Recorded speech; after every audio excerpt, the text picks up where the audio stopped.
Alright, welcome back, ladies and gentlemen. So it was much so requested to do an updated KUKULKAN build video.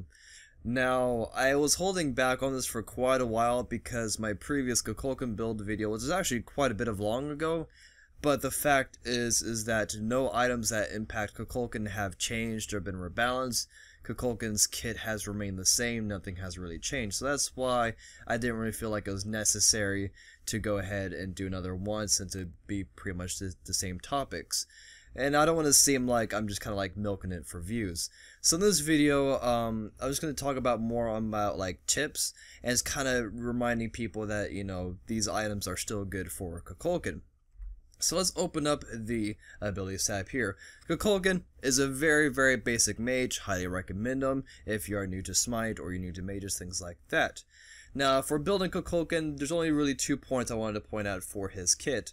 One, obviously, his passive. Nowadays, it actually has a good meter to indicate how much mana is being converted to magical power. As you see, I'm level 20, have no items. I gain 58 magical power just from having mana. So this leads to, wrong tab there.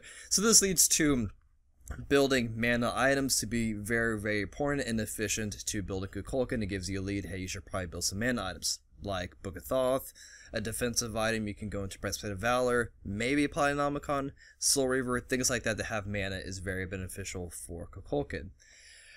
Next, going into Whirlwind, I wanted to point out is that it is a damage over time effect.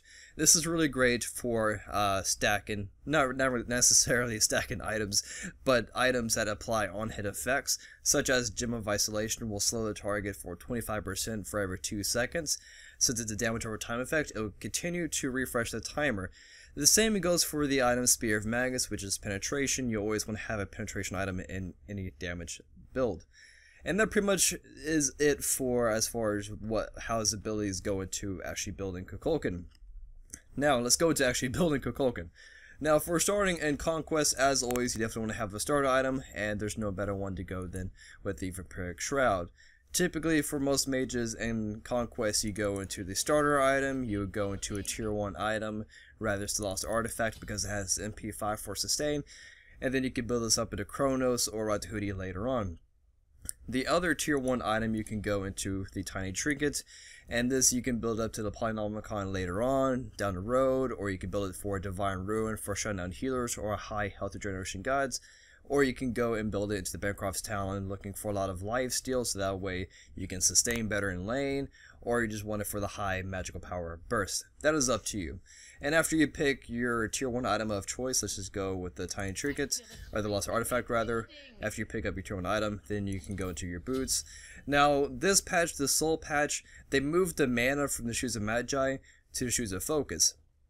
So, if you want to, you know, make the sacrifice of giving up the penetration for the mana, and that mana gets transferred into your passive, of course, then you can go into your Shoes of Focus. So, it probably Shoes of Focus nowadays, but still the option is left for you, of course. After you pick up your boots, then you go back and finish your tier 1 item, and then continue with the rest of your build. But let's just sell everything here and start with a clean slate and make the build look much cleaner. So let's just go with the Shoes of Focus for now. On the gotta love warnings. So back on the topic of Conquest, stacking items are pretty useful since you're clearing a lot of minions. I would highly obviously recommend the Book of Thoth since it's all about mana, and the Book of Thoth passive is basically KUKULKAN's passive, so you have tons and tons of magical power just by picking up Book of Thoth. I would highly recommend it. Even for game modes like Siege and Arena, I personally still pick up Book of Thoth because the magical power spike is so huge. So after you decide on what you want to go with, let's just go with Book of Thoth and continue to build from there. Now, the recommendation tab here has been approved over the couple years, and it's really good. So I would highly recommend this for any new players to Smite. Just go ahead and pick up the items here since they're fairly useful. So if you pick up your Book of Thoth, I would highly recommend obviously go to a penetration item. You always want to have a penetration item for your damage dealer gods. Go with the Spear of Magus, and then from here, depending on the game mode and also the situation in your match, the match could be ending really soon, fast pace, whatever. Arena doesn't really last too long, And if you plan on going with the high-powered items that are also high-costly, I would recommend going into it now. You can go into the Route to Tahuti and go back to the Book of Thoth branch and go to the Soul Reaver. And as well, without that last item slot, we have an incredible amount of magical power at 655. And then your last item could be whichever item you want to go into. You can go into the Gem of Isolation. What the Gem of Isolation will allow you to do is, it's kind of costly, yeah, but with this passive and being able to slow targets from your damaging abilities, that means you have an extra 25% slow on top of your Sephir. So max rank 50% slow on top of the 25, they're not going anywhere, and that'll make it easier for you to drop your Whirlwind on your target, or you can use your ultimate.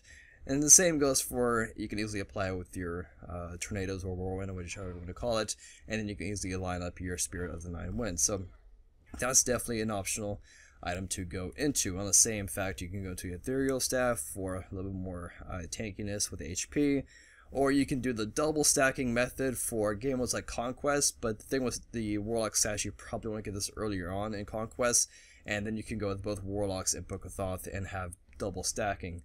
Back on the topic of the Book of Thoth, if you don't want to build this early on, it's still okay to build this later on. The reason being is the passive is not heavily relied on the stacks as much as Warlocks. So since it's 3% of your total mana, and that's still a large amount even if you're level 20, because you're level 20, your mana goes up per level, and it's still a huge damage spike. So you can pick this up whenever you feel like it. Now, as far as cooldown reduction items, if you're going to get any cooldown reduction items, I'd recommend picking up within the first 4 or 3 slots, just because you want to get the maximum usage out of your cooldown reduction item. It'd make the most sense. So you can go into Chronos Pendant right after your boots of your choosing, or you can go into, like I said earlier, the Breastplate of Valor. Let's say the enemy team has like 2 hunters or assassins or just really heavy physical damage dealers that are going to be focusing you.